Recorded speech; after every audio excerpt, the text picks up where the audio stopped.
Hey guys, welcome back to my channel. In today's video, I'm going to show you how to fix this account already existing on your Android device. First, understand what this happens.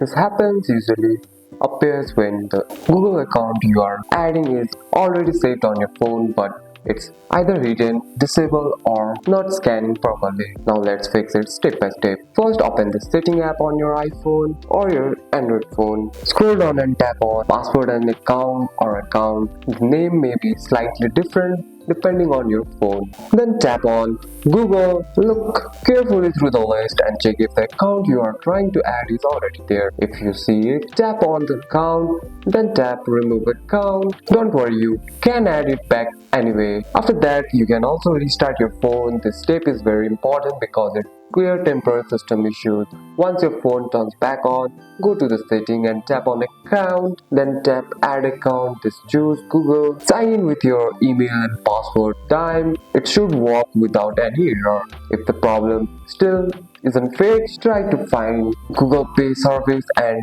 Google service from, then tap storage, then clear cache, and after that restart your phone again and try loading the account one more time. And that's it. That's all for today's video, guys. If you found this video helpful, drop a like and subscribe for more videos. Thanks for watching. See you in the next one.